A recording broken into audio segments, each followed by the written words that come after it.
Hello everyone, this is Sumit Kumar. Welcome to Sumit academy. इस video में मैं लेकर आया हूँ क्लास 10 मैथ्स का जो सैंपल पेपर है ना, उसके सॉल्यूशंस। इस वीडियो में हम पर्टिकुलरली सेक्शन बी के क्वेश्चन सॉल्व करने वाले हैं, क्योंकि इससे पहले वाली वीडियो में मैंने आपको सेक्शन ए के सारे क्वेश्चन कंप्लीट करा दिए थे। इससे जो पहले वाली वीडियो थी ना, उसमें हमने सेक्शन ए के क्वेश्चन नंबर 11 से लेके क्वेश्चन नंबर 20 तक सारे क्वेश्चन सॉल्व करे थे। एंड अगर आपने वो वीडियो नहीं देखा है, उसको देखना चाहते हो, तो आई बटन में आपको उसका लिंक मिल जाएगा, आप जाके देख सकते हो। एंड डिस्क्रिप्शन बॉक्स में भी आपको लिंक प्रोवाइड कर दी जाएगी, आप वहां से भी जाके चैनल पे देख सकते हो। इस वीडियो में हम स्टार्ट कर रहे हैं अपने सेक्शन बी के क्वेश्चन नंबर 1 से। एंड ये हमारे सैंपल पेपर का क्वेश्चन नंबर 21 है। एंड अब आपको एक चीज बता देता हूँ, सेक्शन बी में जो हमारे क्वेश्चंस है ना, वो सारे ही क्वेश्चंस हमारे 2 मार्क्स के क्वेश्चन है। सेक्शन ए के जो क्वेश्चंस है वो सारे 1 मार्कर्स थे, एंड सेक्शन बी के जो क्वेश्चंस है ना, वो सारे के सारे 2 मार्कर्स क्वेश्चन है। हमारे पास क्वेश्चन नंबर 21 है। इस क्वेश्चन में हमसे बोला है, फॉर व्हाट वैल्यूज ऑफ के will the following pair of linear equations have infinitely many solutions. यानी कि इसमें हमसे बोला है कि k की किन वैल्यूज के लिए दी हुई लीनियर इक्वेशंस के इनफाइनाइटली मेनी सॉल्यूशंस होंगे। तो सबसे पहले तो मैं यहाँ पर लीनियर इक्वेशंस लिख देता हूँ। कौन सी लीनियर इक्वेशन दी है हमें? देखो, हमें लीनियर इक्वेशंस दी है। पहली इक्वेशन है हमारे पास kx प्लस में 3y माइनस का k minus 3 is equal to 0। And second equation हमें दी है 12x प्लस का के वाई माइनस का के इज इक्वल टू 0। अब देखो, लीनियर इक्वेशंस तो हमने लिख ली। अब हमें उसने बोला है कि हमें इनफाइनाइटली मैनी सॉल्यूशंस की कंडीशन यूज करनी है। अब इनफाइनाइटली मैनी सॉल्यूशंस कब होते हैं, मैं एक बार याद दिलाता हूं। तो यहां लिखेंगे हम infinitely many solutions. Infinitely many solutions हमारे होते हैं जब a1 अपॉन a2 का रेशियो बराबर होता है b1 अपॉन b2 के रेशियो के, एंड वो भी बराबर होता है c1 अपॉन c2 के रेशियो के। तो हम इस कंडीशन का यूज करेंगे, वहां से हम k की वैल्यू निकाल के बता देंगे। बहुत ही सिंपल है। देखो कैसे करना है। अच्छा, आपको ये तो पता है ना, a1 a2 b1 b2 और ये c1 अपॉन c2 कैसे निकालते हैं। देखो, ये जो x का कोफिशिएंट k है, ये हमारा a1 है। ऐसे इस वाले x का कोफिशिएंट जो 12 है, ये हमारा a2 कहलाएगा। ऐसे ही y का कोफिशिएंट 3 और इधर y का कोफिशिएंट k, ये हमारे b1 और b2 है। एंड ये हमारे कांस्टेंट टर्म्स होते हैं k-3 और k। ठीक है, तो इस वाले के सिचुएशन में आपको रखना है और उससे k की वैल्यू निकालनी है। तो देखो करते हैं। a1 बाई a2 करना है। a1 हमारा k है और a2 हमारा 12 है, मैंने यहाँ पे 12 रख दिया। Is equal to b1 by b2 करना है, तो यानी कि 3 अपॉन में k हो जाएगा। और is equal to c1 by c2 करना है। c1 बाई c2 क्या है, हमारा कांस्टेंट टर्म। यहाँ पर इसको देखो, माइनस का k माइनस 3 है ये, एंड इधर माइनस का ये k है। अब ये माइनस माइनस कैंसिल ही हो जाएगा, तो हम इसको रिमूव ही कर दे रहे हैं यहाँ से। तो मैं माइनस हटा दे रहा हूँ। अब इसके बाद हमें क्या करना है, पहले इन दोनों को लेकर सॉल्व करना है और फिर इन दोनों को लेकर सॉल्व करना है, वहां से k की वैल्यू आ जाएगी। देखो, पहले मैं इसको लेकर सॉल्व करता हूँ। तो यहाँ पर ये हमारे पास क्रॉस मल्टीप्लाई अगर करेंगे तो हमें k की वैल्यू मिलेगी। देखो, k इंटू के हो जाएगा कितना, k square is equal to 12 3 जा कितना हो जाता है, 36 हो जाता है। तो यहाँ से k की वैल्यू देखो कितनी आ जाएगी, k इज इक्वल टू, यहाँ से स्क्वायर रूट हटेगा तो इस पे रूट लगेगा, तो ये आ जाएगा प्लस माइनस का 6। दैट मीन्स हमारे k की वैल्यू यहाँ से निकलेगी प्लस माइनस का 6। ठीक है, अब इसी तरीके से अपनी सेकंड वाली कंडीशन को यूज करके वहां से भी k की वैल्यू निकालो एक बार। तो यहाँ पर हमारे पास है 3 by k is equal to k minus 3 divide में k। इसमें भी क्रॉस मल्टीप्लाई करो, तो ये कितना होगा, 3 इंटू के कितना हो जाएगा, 3k is equal to k multiply k minus 3 करना है। देखो मैं करके दिखाता हूँ अच्छे से, k इंटू के माइनस 3 करना है। तो ये कितना बनेगा, देखो k इंटू के स्क्वायर हो जाएगा, माइनस का k इंटू 3, ये कितना हो जाएगा, माइनस का 3k। अब उसके बाद हमें क्या करना है, इस 3k को उस साइड पे ले जाएंगे तो ये उधर जाके माइनस 3k हो जाएगा। तो हमारे पास बनेगा k स्क्वायर माइनस का 3k, एंड ये भी माइनस का 3k इज इक्वल टू 0। तो यहाँ से देखो क्या बनेगा, k स्क्वायर तो सेम रहेगा, माइनस में माइनस 3k और माइनस 3k कितना हो जाएगा, माइनस का 6k हो जाएगा, इक्वल टू 0 है। अब यहाँ से k कॉमन निकाल लो तो कितना बचेगा, k माइनस का 6 बचेगा। हमें k की वैल्यू चाहिए, तो एक बार k इज इक्वल टू 0 हो जाएगा, एंड एक बार k माइनस 6 इक्वल टू 0 हो जाएगा। तो यहाँ से k की वैल्यू 6 आ जाएगी। तो यहाँ से k की वैल्यू तो 2 आ रही है, k इक्वल टू 0 और k इज इक्वल टू 6। अब हमें अपना फाइनल आंसर कैसे छोड़ना है, फाइनल आंसर हम वो छोड़ते हैं जो कॉमन वैल्यू आई हो दोनों तरीकों से। देखो, एक बार हमने इसे सॉल्व करा तो प्लस माइनस 6 आया था, एंड जब इसे सॉल्व करा तो एक बार 0 आ रहा है और एक बार 6 आ रहा है, तो यानी कि हमें देख पा रहे हैं कि कॉमन वैल्यू कौन सी आई है, कॉमन वैल्यू इसमें 6 आ रही है, यहाँ पर भी प्लस का 6 था और वहां पर भी प्लस का 6 था। दैट मीन्स इस वाले क्वेश्चन का जो फाइनल आंसर बनेगा ना वो हो जाएगा k is equal two plus का 6। सो दैट्स इट, इस तरीके से हमने क्वेश्चन कर लिया एंड ये क्वेश्चन हमारा 2 मार्क्स में पूछा जा रहा है। सो आपको इनफाइनाइटली मैनी सॉल्यूशंस के अलावा और भी जो 2 कंडीशंस होती है ना उनका भी थोड़ा नॉलेज होना चाहिए एंड उसकी प्रैक्टिस होनी चाहिए, ताकि आप कोई भी तीनों में से दे अगर वो तो आप कर पाओ, ठीक है ना। चलो अब आते हैं अपने नेक्स्ट क्वेश्चन पर। क्वेश्चन नंबर 22 है हमारे पास, कहता है इन the figure altitudes AD and CE of triangle ABC intersect each other at the point P। फिर हमसे बोला है शो दैट, फिर इसके 2 पार्ट दिए हुए हैं। तो देखो आपको डायग्राम में ट्राइंगल्स नजर आ रहे होंगे, 2 ट्राइंगल्स दिए हुए हैं इसमें, एंड इसमें हमें सिमिलैरिटी ऑफ ट्राइंगल्स का कॉन्सेप्ट यूज करना है। तो मतलब हमारे चैप्टर नंबर 6 ट्राइंगल का क्वेश्चन दिया हुआ है। सो देखो इसको कैसे करेंगे।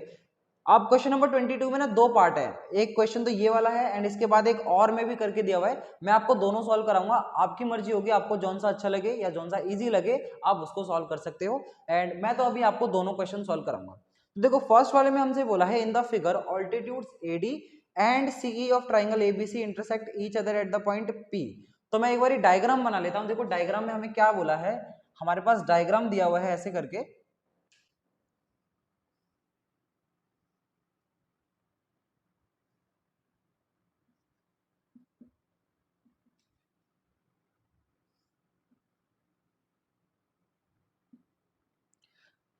इस तरीके का डायग्राम हमें दिया है और क्वेश्चन में बोला था कि in the figure altitudes AD and CE।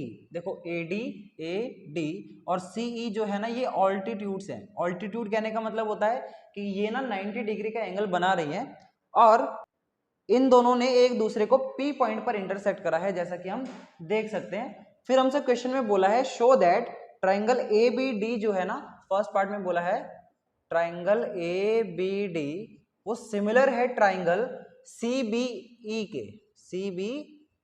के सिमिलर है, हमें ये प्रूव करना है। तो देखो ABD ट्राइंगल कहां पर आ रहा है, A ये B है, ABD यानी कि ये वाला जो ट्राइंगल है ये सिमिलर है ट्राइंगल CBE के, इस वाले ट्राइंगल के सिमिलर है। अब देखो ट्राइंगल्स को सिमिलर करने का तो बहुत सारे क्राइटेरिया होते हैं हमारे पास, जैसे कि एंगल एंगल क्राइटेरिया भी होता है, साइड साइड क्राइटेरिया भी होता है, या फिर साइड एंगल साइड क्राइटेरिया भी होता है। अब यहाँ पर हम कौन सा यूज कर सकते हैं ना, हमें वो चेक करना पड़ेगा। देखो अगर मैं यहाँ पर चेक करूं सो दोनों ट्राइंगल्स में हमारे पास 90 डिग्री का एंगल तो आ रहा है, यानी कि हम देख पा रहे हैं कि जो एंगल ABD है वो हमारा बराबर है एंगल CEB के। बोलो देखो ये वाला जो एंगल है और ये वाला जो एंगल है ये दोनों ही किसके बराबर है, 90 डिग्री के बराबर है। तो एक एंगल तो ये बराबर आ गया एंड उसके बाद मैं देख पा रहा हूं कि दोनों ही ट्राइंगल्स में जो एंगल B है ना वो कॉमन आ रहा है। देखो ABD में भी आ रहा है और CEB में भी आ रहा है, तो यानी कि हमारा जो एंगल B है ना वो कॉमन हो जाएगा। तो यहां पर हमें लिखना है angle ABD is equal to है एंगल CBE के। क्यों इक्वल है, क्योंकि ये कॉमन है। तो यहाँ पर आपको रीजन लिखना है ब्रैकेट में, क्योंकि ये कॉमन एंगल है। तो देखो 2 एंगल हमने इक्वल दिखा दिए, तो ऐसा क्राइटेरिया कहलाता है हमारा एंगल एंगल क्राइटेरिया। तो यहाँ पर प्रूव हो गया कि बाय एंगल एंगल क्राइटेरिया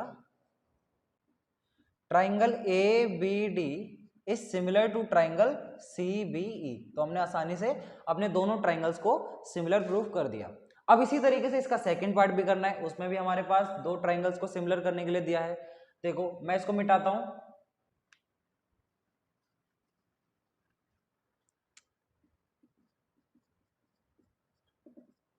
अब देखो सेकंड पार्ट में हमें दिया हुआ है ट्राइंगल PDC जो है, यानी कि PDC ये वाला जो छोटा सा ट्राइंगल है ना ये सिमिलर होगा ट्राइंगल BEC के, यानी कि इस वाले ट्राइंगल के सिमिलर है, ये हमें प्रूव करना है। तो देखो कैसे प्रूव करेंगे। मैं देख पा रहा हूँ कि दोनों ही ट्राइंगल्स में एक 90 डिग्री का एंगल आ रहा है, जैसे कि इस वाले ट्राइंगल में 90 डिग्री का एंगल कहां पर आ रहा है, ये है एंगल PDC, मतलब ये वाला जो एंगल है ना PDC ये 90 डिग्री का है, और BEC वाले ट्राइंगल में कहां पर आ रहा है 90 डिग्री का, ये वाला आ रहा है। तो यहां पर लिख देंगे इज इक्वल टू होगा एंगल BEC के, क्योंकि ये दोनों ही किसके बराबर है, 90 डिग्री के बराबर है। अब दूसरा जो एंगल मुझे दिख रहा है इनके बीच में वो है एंगल C। एंगल C देखो कॉमन है दोनों में, PDC में भी आ रहा है और BEC में भी आ रहा है। दैट मीन्स हम लिख सकते हैं कि एंगल जो सी डी है वो बराबर है एंगल बी सी ई के। क्यों बराबर है? क्योंकि ये कॉमन एंगल है, दोनों ट्राइंगल्स के अंदर आ रहा है। सो ऐसे यहां पर एंगल क्राइटेरिया से bye angle criteria triangle PDC similar हो गया ट्राइंगल बीईसी के। ठीक है, सो इस तरीके से हमने दोनों ट्राइंगल्स को यहां पर भी सिमिलर करके दिखा दिया। तो ये तो था पहला वाला क्वेश्चन। अब इसमें जो चॉइस में क्वेश्चन दिया हुआ है ना, मैं वो भी आपको सॉल्व कराता हूं।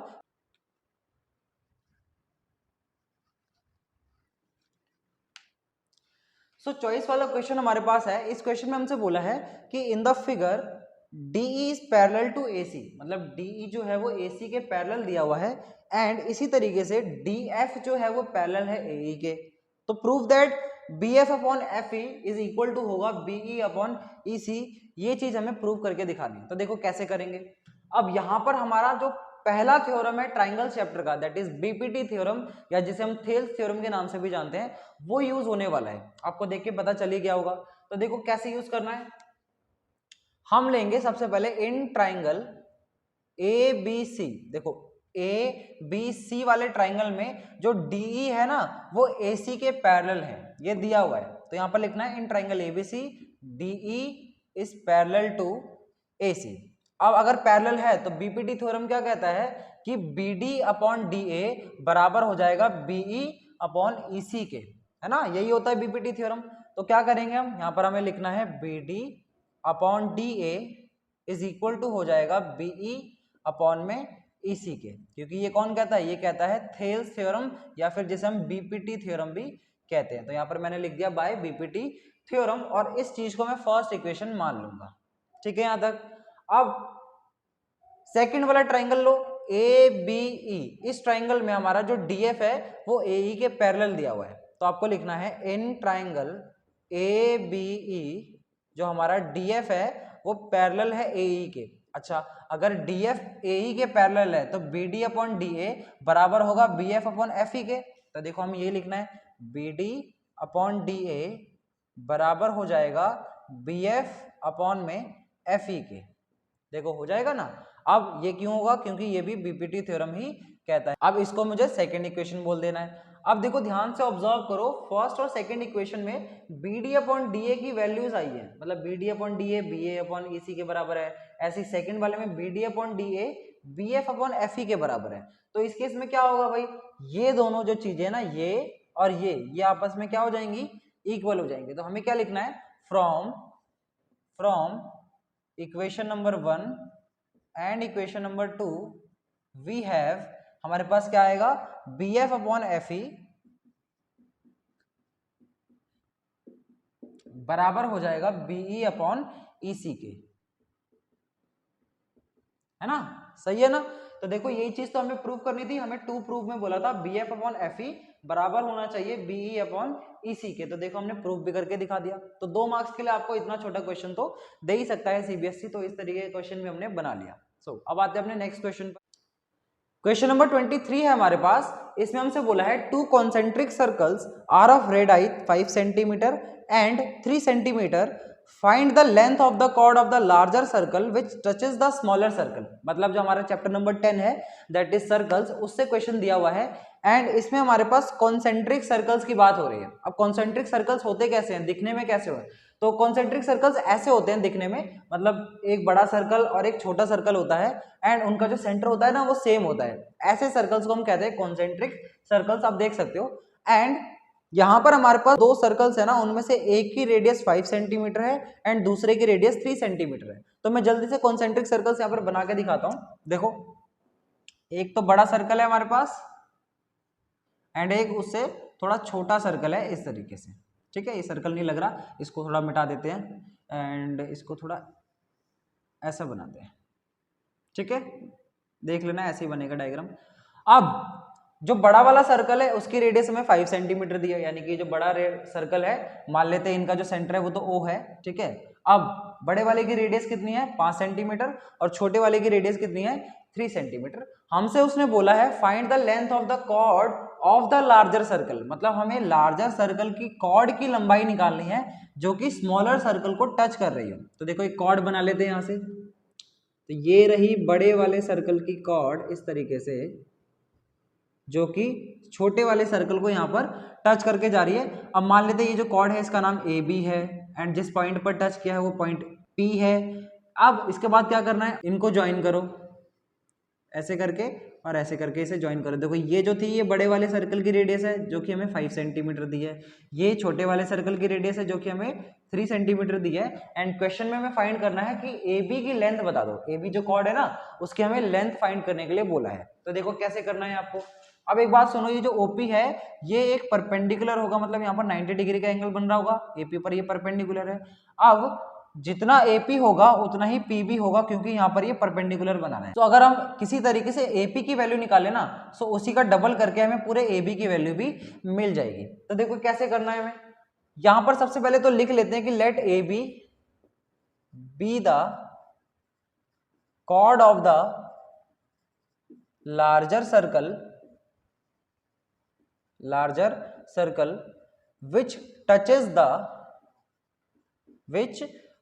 the स्मॉलर सर्कल, जो कि छोटे सर्कल को टच करके जा रही है, ये इसने बोला था ना, तो हमने ऐसे बना दिया।